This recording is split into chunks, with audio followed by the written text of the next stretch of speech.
Hello everyone and welcome to episode 4 of Kotie's Kingdom, guys. In today's episode, we're actually going to start off with some pretty bad news. Now, if you guys follow my Twitter, you would have already seen that yesterday there was no episode, or if you just paid attention, of course.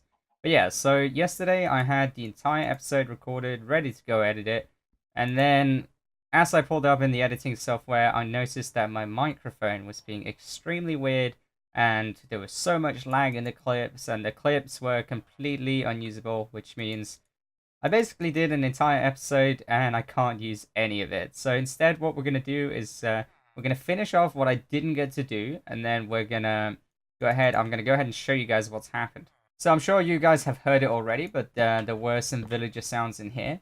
And that's because I actually went ahead and set up the entire villager place, started with the market. It's not done. Needs to expand at some point. But I dragged the villagers all the way over from the safe box, all the way down the cave here, and built some market stalls, and that's pretty much what I got done in the episode. So the place looks very different, and that's simply just because... Oh, I wasn't actually meant to get rid of this. Let's put it back. It looks very different, and that's simply because I'm trying to make the villagers grab some professions, and they're just not cooperating here. But yeah, you can see we have a fisherman here.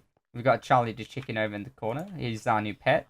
And then all of our stuff is just kind of gone. And that's because the villagers, they grabbed the professions from all the stuff that I had here. All the barrels, all the blast furnace that was here, these barrels, and even the smoker.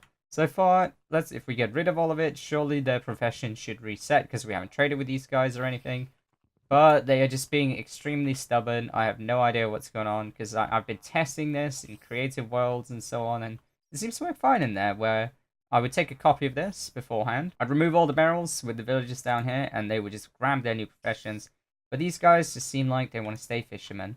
Yeah, let's go ahead and check out what has been done. Another thing is that I've put 2 more suggestions on the board. I thought we'd just quickly check that out before we head down into the market. And the first one is from Kotie. He said, build an underground forest for the, or bamboo forest for our panda. And I thought that was a brilliant idea. We could, like, make this huge place filled with bamboo everywhere. I have no idea how to do it yet, because it's going to be a big challenge. But it's definitely something I'm going to wait with a bit until we have better tools. I think that's something we're going to tackle in the next episode. Now, the other suggestion is from John Harrington, and he said, make an iron farm. And I thought, that sounds like a good idea, because 1.14 changes how villages work, in case you were unfamiliar with it. I mean, this guy looks very different, so if you hadn't noticed that, then, yeah. But yeah, so I thought building an iron farm would be a really nice project. It's obviously something that I can't just do right now, because we are only on episode 4. So, but I thought I'd put it up on the board just in case. Now, one thing that I wanted to mention is that there were obviously other suggestions from you guys, and I am so thankful for all of these suggestions. Some of them I've chosen not to put on the board, but we are still gonna build some of them, and that's just if there are little, like, things that I could do pretty quickly, such as if it involves detailing or something like that, then obviously I'm still gonna give credit elsewhere. I was thinking of hiding things in, like, books or something around the map, so that whenever I do a map download, you guys can kind of go on and have a look at where it is and try and find your own name. But yeah, I thought that would be a really good idea. And I think that's what we're going to do with all of it, even the ones on the board. As you can see, this place has been opened up. This took hours, not going to lie, because I used an efficiency 1 pickaxe most of the time. I did manage to upgrade it, as you can see, but digging out a place when you don't have the proper tools for it is insanely time consuming. So I made this go down here, and this is why I'm going to expand later, as I mentioned. And then I open up this big place, I put in the market stalls, and obviously this one's open. That is the villager up there. And we got some villagers trapped in here. I mean, they chose to work here, obviously. So I was gonna, as I said, put some work blocks in here. We were gonna change them into into different villagers, but for some weird reason they just really like staying armorers and fishermen and all that. So I think what we might actually have to end up doing is to drag them out of the village and drag them back in without work blocks being there. And obviously that's not something I'd want to do, but if I can't make this work, then we're going to have to do that, and that's what we're going to be working with in this episode. even though I kind of wanted to build or show you how I built all the markets and all that, and particularly this one, because this one took forever to do because it's at an angle. But yeah, once we get all the tools appropriate to expand this place, that is definitely going to be done. We're going to have a statue here in the middle, which was another suggestion. And I hopefully, if I can make it look like a villager, then I will do that, because like it would kind of reassemble that this is the villager market or something like that. And I thought that would be a wonderful thing to do. But for now, this is kind of what we have to deal with. It's still a lot of space just for these villagers. But I think it looks pretty good with having this market in here. If you guys have any suggestion for detailing and things like it, just kind of add to this market, then that would be amazing. One thing I was thinking of doing is kind of change out the path a little bit to kind of kind of give like more of a direction to where you could kind of walk instead of having all of it be the same. I might even just leave it stone, but then add some grass around the place, just kind of add a little bit more nature to the place, because I think that is something that I'm lacking, because all we have is leaves. Anyway, guys, I am going to experiment to see if we can make these guys swap profession willingly before we do anything, because so far I've spent quite some time on it, and it's just, as you can see, there's no luck. I'll be right back.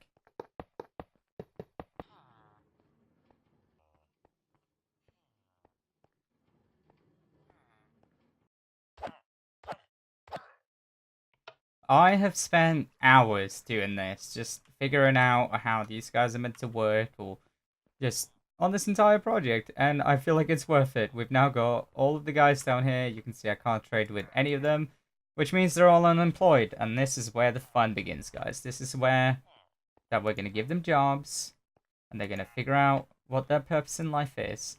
So I think I want to start over here. Now I have actually destroyed every single bed, because I think the beds is what messed up them keeping their profession. I could push them so far down this tunnel here, and they'd still just keep their profession. But when I removed the beds, that's when it seemed to reset. So there are no beds in this village right now, or in this base, not even my own one, because I'm not risking anything with these guys. I don't want to have to send them down this tunnel again, especially because I just break all of the rails and all that. But I was thinking that in today's episode, we're mainly going to be dealing with the farmers and the librarians. And I want to start off by getting a really good farmer, I think. I know I was holding the lectern, but we're going to do farmers to begin with. I think this guy over here is definitely the perfect farmer. No, apparently not. Okay, I'm going to make this guy a farmer. So the way it works is I can place down this composter. Hopefully, the closest villager will be like, yo, this is my new profession. And obviously that's not how it goes. Seems like this guy over here claimed it. So I don't know if it's just like trial and error or something like that. If I break it though, what will happen? It seems like he keeps it. That is so strange. Okay. I don't know what we're going to do about this. I think, because obviously if I place down a new composter, someone else would just be a farmer and so on. So I think the problem might be the fact that we're in a village. I'm not sure, because maybe pre-existing villages make it so that they keep their trades. I'm not sure. Okay, so instead, what I'm going to do is I'm going to build up this track again, and I think we'll figure out their professions down there, and then we'll send them back to here. That might be the way to do it.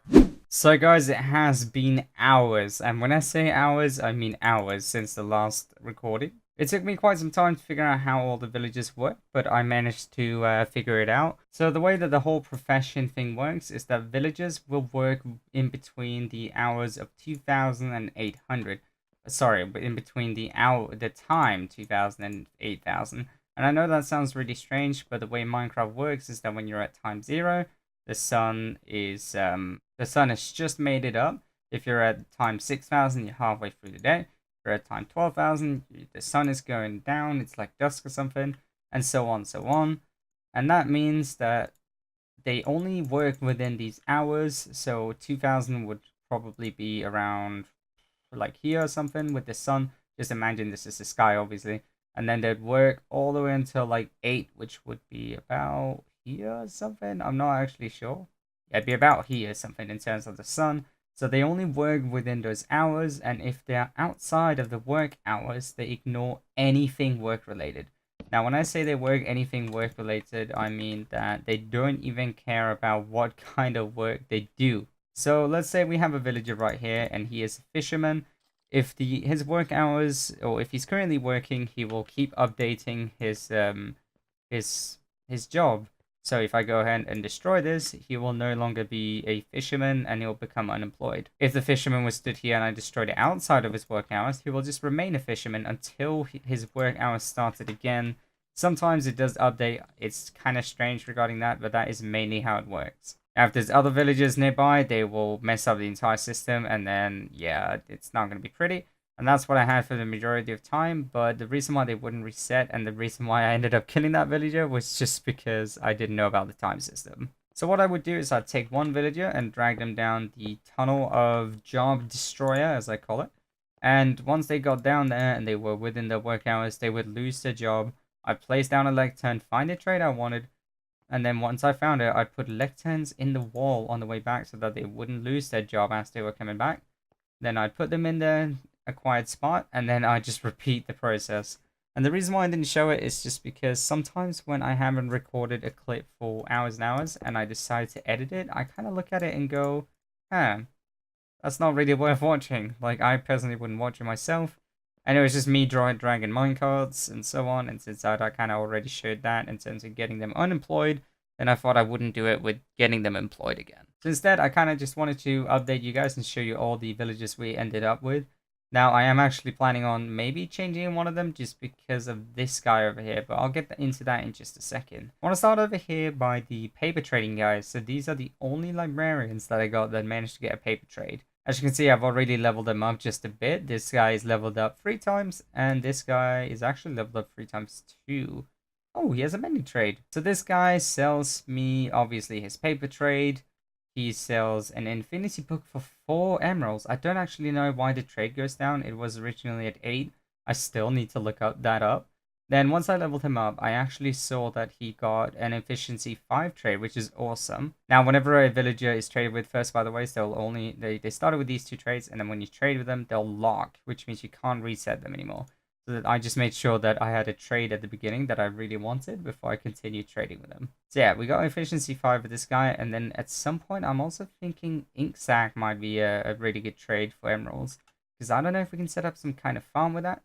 But of course, I need to level him up more to see what else I can get. We got this guy over here. You already saw he had mending. I didn't actually know that.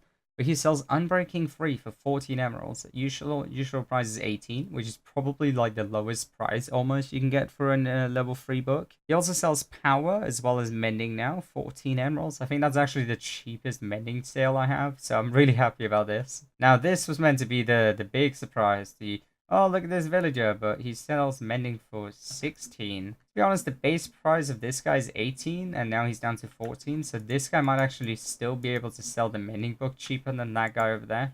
But for now, obviously, I need to level this guy up before we can see if that happens. But mending book for 14 or 16 is still pretty good. This is the guy I might change because I haven't traded with him yet. He does sell a looting free book. I wish I could trade this guy now because I would love to do that, but he is stuck on his profession. But yeah, this guy's also looting free book, and I know. Why would I want to change this guy? It's a really good trade. Looting free is awesome, and I'll show you. So this guy over here has a still touch trade for 8 emeralds, which is awesome. He's not gonna get changed. But this guy, I lost my hope with this guy. Now I picked a farmer that would have wheat trails or wheat and potato because it's the only thing I was farming at the time. And it all went well until he leveled up once. So when he leveled up once, he was able to do his pumpkin trade. But as you can see, these are the trades I got. I didn't, actually these 3 here. I didn't get the pumpkin trade, which I'm really sad about. But instead we got the melon trade.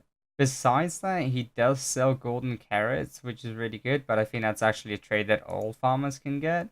And you can see I bought a lot of them just so that I have a really, really nice food supply, because I believe golden carrots are actually the best food in the game in terms of saturation.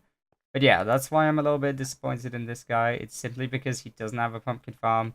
And I was really hoping I could get a lot of emeralds from pumpkins. Other than that, I'm still really happy about all these guys. As you can see, they give me a lot of XP. I managed to get up to 31. That's also just from breeding cows, because that's something I have been doing as well. Just breeding a lot of cows out in the plains biome where we got these villages from. And you can see we got a lot of raw beef and a lot of lentil for that. And that's just because I want to build the enchantment tables. I think we might actually end up just destroying this quickly, having a look at the light level because it looked a little dark. Just going to put a lamp there temporarily and turn this off. And then we're going to get ourselves some wood here. I think I'm just going to take my entire supply, to be honest. I just realized I was about to make a lot of books, like bookshelves, but I can't actually do that because we don't have the sugar cane right now, because I literally just spent all my sugar cane down in the down there and traded for the paper. So that kind of sucks, and I don't really have the stuff to kind of trade with these guys yet to get bookshelves. So I think what we're going to do is we're actually not going to do this in today's episode. I'm just going to place this down here and put the lamp there. I've been wanting to go to the nether for a while to get quartz so that I can start automating things, but I don't know where to place the nether portal. It is just a suggestion that I haven't gotten yet, and I don't know what to do about it. Because I was thinking, do I place it in the cave? Do I place it outside of the cave? What do I actually do with this? Because I really don't just want to put it anywhere. I think for now, guys, we're just going to make a temporary portal somewhere because I still really don't know where to put it. That is another area where I want to put something. We could maybe put it up here somewhere. Maybe that would look decent. Oh, that is a problem. I think this is going to do for now, guys. I think it would look pretty decent in here.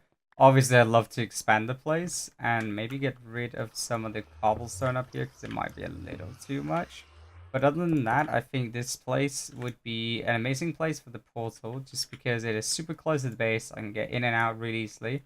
But yeah, if you have any suggestions on how we could decorate this a little more, then feel free to leave a comment down below. I'm pretty impressed about this spawn, actually. Now, tip, whenever you come in the nether, make sure you click F3, hit F2, so that you have your coordinates saved, because that's not just something that I want to lose. We're gonna go ahead and get the first bits of quartz. I completely forgot that there's like new textures for both the quartz ore and all the netherrack, and I'm just it's so much nicer than the old stuff. Now I'm not gonna be mining too much of this just because I don't have fortune, so I think there's one giant vein here. Okay, that's good.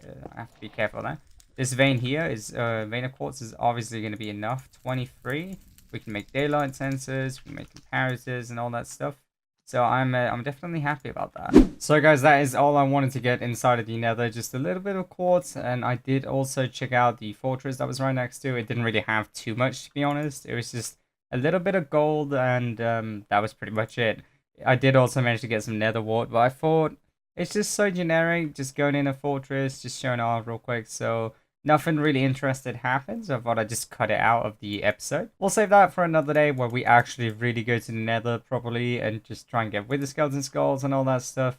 But for now, I think that is actually all I've got time for today's episode. It is already pretty late as it is. But yeah, guys, I really hope you enjoyed this episode, even though there were some difficulties within the episodes, and I really do apologize for that. All of this I would have built on camera otherwise, but I hope that you guys can forgive me for this episode. Other than that, guys, if you really did love the episode, then make sure to leave a like. It really does support the channel, and the support that's been here recently, it's absolutely insane. It's incredible, and thank you guys so much for all the support. Other than that, guys, if you really did like the video, then make sure to subscribe and stay tuned for episode 5. It should be out in 2 days. I know I said that last time, but this time I am hoping that there won't be any crashes or anything regarding audio, so that I can get these episodes out for you guys, because I'm enjoying this a ton, and it's really wonderful to see all the comments from you guys. I love the suggestions, and I know that some of them aren't on the board yet, but it doesn't mean we won't be doing them. I'm telling you that. Trust me. But yeah, as I said, make sure to leave a like and subscribe for more, guys. This has been Kotie's Kingdom, episode 4. Thank you so much for watching. Have a wonderful day, and I'll see you guys in the next episode. Take care, and goodbye.